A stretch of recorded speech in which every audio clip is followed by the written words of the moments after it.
Hello, my name is David Baker, and I'm running to be the mayor of Murray County, Tennessee. At the recording of this video, it is 7 weeks until early voting and 10 weeks until the election. Wanted to come to you every week and to bring you something that would let you know a little more about me, many times to give you a gift and to talk about things that are important for this election and this county. This week I met with a principal, former principal, who spent almost his whole career as a teacher or in administration. Asked him about the schools and the education and asked him why the reading level was only 25% of the students read at their grade level and 24% of students were doing math at their level. He said, I'm not trying to disrespect the families, but he said so much of it is the home. The teachers are doing a good job, but the kids that are coming from the homes are not getting the support, they're not getting the follow-up, they're not getting the start or the homework and things. He said it really is a difference of the children that we are getting now than what we used to get when I started in education. I was talking to some teachers a couple weeks ago and asked them that question, and they said the same thing. The students coming from the homes, there's so many problems in the home. And I'd love to be able to help that.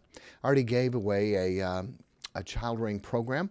It's on here. If you go to the website davidbakerformayor.com and go to gifts and scroll down, you'll see a Childrearing program. It's free, a video coaching program. I'd like to give you something else on that topic. It could also help, and it's a book. This book came out this year. It's an Amazon #1 best-selling book in 3 different categories. It's called How to Raise Rich Kids. And there's a play on the word rich. It's rich relationships, rich life, and rich finances. The finances will take care of themselves when they know how to live. It's a good statement. Children will never want for a living if they know how to live. If you teach them the biblical principles of people skills and hard work and diligence and all the other principles, they won't have a hard time paying their bills. And so I'd like to give that to you. It'll be a digital book, a download, a PDF, to be able to help our children, to be able to help our families. And the way the book is written, it's not what I think. It is from Solomon, the richest and wisest man in the world outside of Jesus, sat down and taught his son in the book of Proverbs. And so I took Proverbs and found the things that Solomon taught his son over and over and over and put them in chapters. There are 52 chapters. There are 52 weeks in a year. And then each of the 52 topics have 7 lessons to it. So you can take one topic on friendship and teach 7 different days to be able to see what Solomon taught his son about friendship.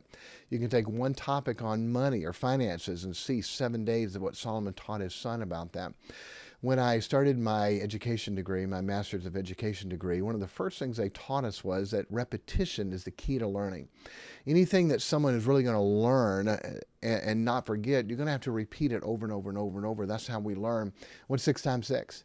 36. How come? Because some grade school teacher drilled that in your head over and over and over, and you still remember that to this day. Solomon obviously had all wisdom and knew that, and taught some of the same principles over and over and over to his son.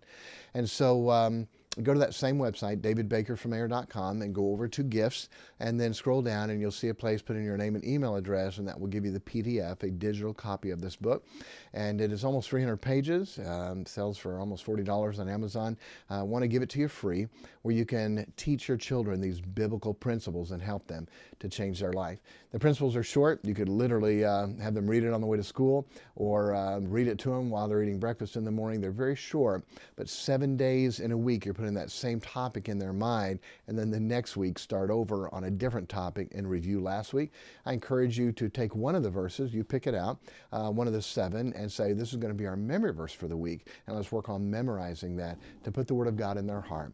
It will help. It'll change the children's life. We've taught this to our children. It's amazing the principles that they learn and the things that they'll continue to use over and over and over in their life. One last point, it's the last chapter in this book.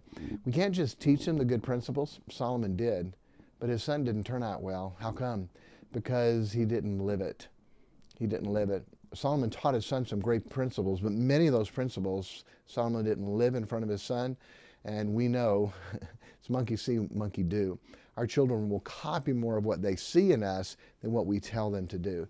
Let's make sure we are being the right kind of example to our children so they can follow us and their life can turn out well. God bless you and thank you.